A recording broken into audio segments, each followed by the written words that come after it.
અથવા એવું હોય કોઈ દુકાનમાં નથી તો શું કરશું આપણે આનાથી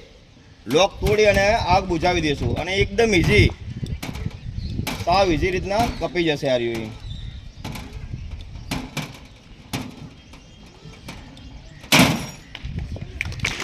આ રીતનું આપણે લોક કે તોડી અને અંદર જઈને આપણે આગ બુઝાવી દઈશું બીજું એક આ રીતની કેચી છે પતરું કે એવું બોડી કાપવા માટેનું ચાર્જેબલ ગ્રાઇન્ડર છે આ ચાર્જેબલ અંતે પૂછશું આ સીમિત વસ્તુ કે નાનો કોઈ નાનું તળાવ કૂવો કેવું હોય તો એના માટે આપણે બિલાડીનો ઉપયોગ કરશું તો મોટી વસ્તુ મોટું તળાવ હોય તો મોટી કેનાલ હોય કે હોય તો એના માટે આમાં તમે ઉપર જોઈ શકો મોટી બિલાડી છે અને વાંસી બી છે એથી આપણે મોટું કવર એરિયો કરી શકીએ અને આપણે બચાવી શકીએ પછી બાળ મિત્રો એવું હોય કે આગ લાગી હોય તો કદાચ ગેસ કેવું બી લીકેજ થયું એના માટે આપણે ગેસ માસ્ક આવે ગેસ માસ્ક પહેરીને આગ ઓલ્યું અથવા BA set breathing operate set દેખાડો ઓક્સિજનની બોટલ આવે એનું માસ્ક આવે પહેલાં તો આપણે રેસ્ક્યુ નોટ બનાવશું નોટ એ પહેલાં આવી રીતના વાવવાનું બે બાજુ વિરુદ્ધ દિશામાં એક આ બાજુ એક આ બાજુ બંને છેડા ખેંચી લેવાનો એમાંનો એક છેડો બહુ મોટો રાખવાનો જે છાતીના ભાગમાં આવશે એક છેડો નાનો રાખવાનો કે જે પગના ભાગમાં આવશે છોકરાને બોલાવે આપણી ગાય ભેંસ ડૂબતી હોય તો બચે ગાય એ અલગ સર એ અલગ લાઈવ આવે હાલ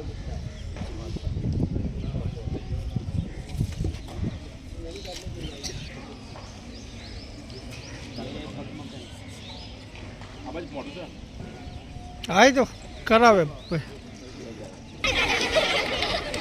બિલ્ડિંગ ઉપરથી આપણે ઉતરે રેસ્ક્યુ કરી શકીએ બિલ્ડિંગ ઉપરથી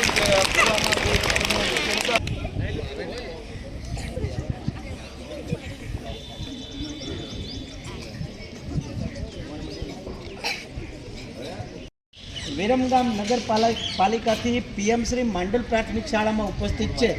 ત્યારે આપણે એમનું 3 તાળીથી બહુમાન કરી સ્વાગત કરીએ 1 2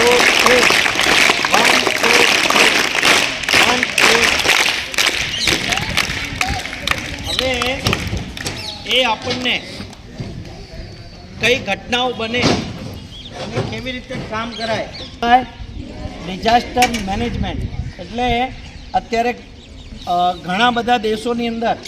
જુદી જુદી ઘટનાઓ બનતી હોય ને જેમ કે આગ લાગવું એ સામાન્ય બાબત છે એવી રીતે આપણે આ વખતે પણ જબરજસ્ત ક્રેશ થયું થયો પ્લેન ક્રેશ થયું ને તો પ્લેન ક્રેશ વખતે આ જાબાજ જવાનોએ ખૂબ જ બહાદુરી માં લોકો પણ પૂર વાવાઝોડું કોઈ તણાઈ જાય કોઈ ડૂબી જાય કોઈને આગ લાગે કંઈક નુકસાન પહોંચે ત્યારે ખડા પગે આપણા રક્ષક થઈને ઊભા છે એટલે આપત્તિ વ્યવસ્થાપનમાં કયા કયા સાધનો વપરાય કેવી રીતે કામ કરાય શું સાવચેતી રખાય એ બધું આપણે જોઈએ તો સાહેબ અને આપણે માંડલ પ્રાથમિક શાળામાં ભેગા થયા છીએ આજે મુખ્યમંત્રીશ્રીનો એક અભિગમ છે કે શાળા છતાં નાનપણથી જ તમને જ્ઞાન મળી જાય આગ અકસ્માત કે કુદરતી હોનરથી આવે તો તમારે શું એના પગલાં લેવા તમને અત્યારથી જ તમને ટ્રેનિંગ આપી દે તો તમે કવરેજ કરી શકો જ્યારે આગ લાગે ત્યારે આપણે બેઝિકલી એવું સમજવી કે પાણી નાખે એટલે આગ ઓલવી જાય પણ હકીકતમાં એવું હોતું નથી આપણે આગનો પ્રકાર જોવો પડે કે કયા પ્રકારની આગ લાગી પેટ્રોકેમિકલની આગ લાગી હોય ને એની અંદર આપણે પાણી નાખશું તો શું થશે આગ વધી જશે પછી ઇલેક્ટ્રિકની આગ લાગી હોય એની અંદર આપણે પાણી છાંટશું તો શું થશે શોર્ટ સર્કિટ થઈને આપણને શોર્ટ લાગવાનો હોય છે બરાબર વિદ્યાર્થી મિત્રો હવે તમને થોડીક અમારા ફાયરના જે બધા ઇન્સ્ટ્રુમેન્ટ છે એની તમને સમજણ આપી દઉં એ આપણે ઉપયોગમાં અમે જે રોજબરોજને ઓલા લેતા હોઈએ એ તમને સમજણ આપી દઉં આ હાઇડ્રોલિક કટર છે કોઈ અકસ્માત થયો હોય ડ્રાઈવર કે કોઈ કેબિનમાં ફસી ગયો હોય અથવા કોઈ સ્ટેરિંગમાં સર હમણાં ફસી ગયો તો અમારે તો એને કાઢવાનો હતો અહીંયા તો કોઈ લાઇટની વ્યવસ્થા ના હોય તો એ અમે આનથી કટરથી કાપી અને એને કાઢી શકીએ હવે તમે આનો ઇસ્તેમાલ શીખવાડી દઉં એકદમ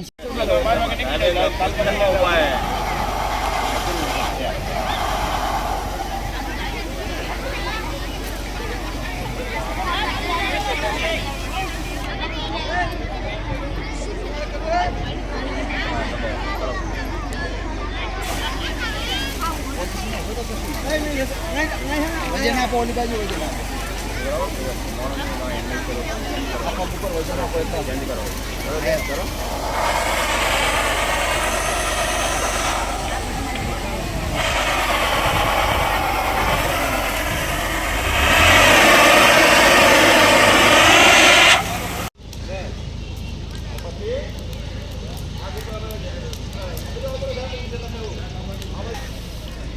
બધા ગોખ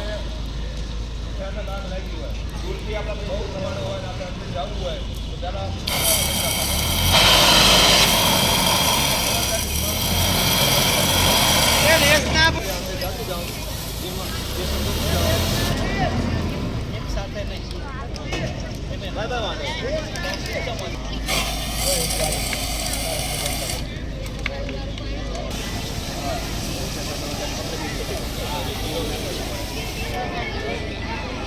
ખાલી હેન્ડલ આવશે સેફટી હેન્ડલ એ ક્યાંથી લેશું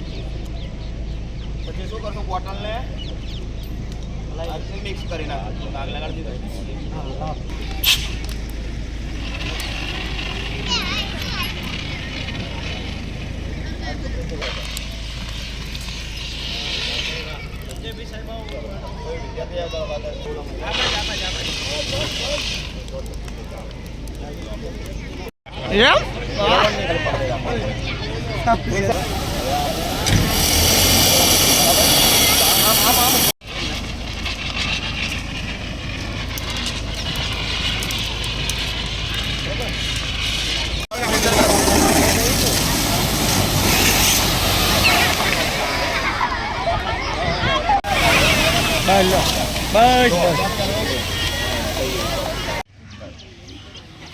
આ રીતનું એને પહેરાવી દેવાનો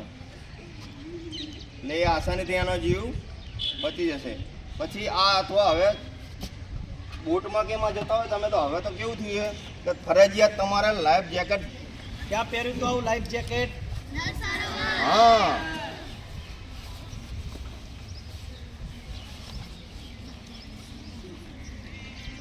ઊંચું જો એટલે ઊંચું જો બસ આ રીતનું જેકેટ હોય અને કદાચ બોટ પલટી ખાઈ જાય તો બી વ્યક્તિનો જીવ બચી જાય આસાનીથી કોઈ ફાયર આવે અથવા કોઈ તરવૈયાની ટીમ આવે ત્યાં લગીને ભાઈ ડૂબશે નહીં આપણે એમનો જીવ બચાવી શકશું આપણે આજ રોજ શાળા સલામતી સપ્તાહ 2026 અંતર્ગત માંડલ ગામની પ્રાથમિક શાળામાં વિરંગામ નગરપાલિકા ફાયર ટીમમાંથી હું પરમાર કિરણસિંહ મહેશભાઈ દેકાવાડિયા વિષ્ણુભાઈ છે શક્તિસિંહ વાઘેલા ફાયરમેન અને આગ લાગે તો કયા પ્રકારના ઇન્સ્ટ્રુમેન્ટ વાપરવા અથવા કોઈ આપત્તિ આવી ગઈ કુદરતી અથવા માનવસર્જિત કોઈ આપત્તિ આવે તો એની અંદર આપણે ઝડપમાં ઝડપ કરી અને જાનમાલનો આપણે બચાવ કરી શકીએ એ માટેના પગલાં શીખવાડીએ આપણે એમને પછી કોઈ અકસ્માત થયો હોય તો એની અંદર કોઈ ફસી ગયું હોય તો એને કટિંગ કરી અને કઈ રીતના આપણે એમને રેસ્ક્યુ કરી શકીએ એ પણ બધું આપણે માંડલ ગામની પ્રાથમિક શાળામાં વિદ્યાર્થી અને અમારા શિક્ષક મિત્રોને બધાને શીખવાડ્યું અને આશા રાખું કે બધાએ સારી રીતે એમને ઉપયોગ કરશે પછી આગળ શાળા સલામતી સપ્તાહ આપત્તિ વ્યવસ્થાપન અંતર્ગત માંડલ તાલુકાની પીએમસી પ્રાથમિક શાળામાં આજરોજ વિરમગામ નગરપાલિકામાંથી કિરણસિંહ પરમાર ફાયરમેન અને એમની ટીમ એ અત્રે ઉપસ્થિત રહી શાળાના બાળકોને પૂર વાવાઝોડું ભૂકંપ કે કોઈ આગ લાગવા જેવી દુર્ઘટનાઓ અકસ્માત વગેરે દુર્ઘટનાઓ માટે કેવા પ્રકારના ઇન્સ્ટ્રુમેન્ટ વાપરી શકાય શાળા કક્ષાએ થતી ઇલેક્ટ્રિક દુર્ઘટનામાં એબીસી બોટલ અને CO2 બોટલનો ઉપયોગ કઈ રીતે કરવો તે અંગે સમજ આપવામાં આવી કોઈ કેનલ કે પાણીની અંદર કે કોઈ કૂવાની અંદર જો કોઈ રેસ્ક્યુ કરવું હોય તો કેવી રીતે એને ગાંઠ વાળી અને બહાર કાઢવા તેમજ ઓક્સિજન માસ્કનો ઉપયોગ હેન્ડ ગ્લોવ્સનો ઉપયોગ અને અન્ય સાધનોનો ઉપયોગ કરી અને કેવી રીતે ઓછામાં ઓછી જાનહાનિથી માણસોને બચાવી શકાય તે સરસ મજાનું આ ડિઝાસ્ટર મેનેજમેન્ટની ટીમ દ્વારા અહીંયા શીખવવામાં આવ્યું છે પીએમસી શાળાના પ્રિન્સિપાલ વતી તેમજ માંડલ તાલુકાના તાલુકા પ્રાથમિક શિક્ષણાધિકારી હોવાના નાતે અત્રે આ ટીમનો આભાર વ્યક્ત કરું છું. અસ્તુ. જય ભારત.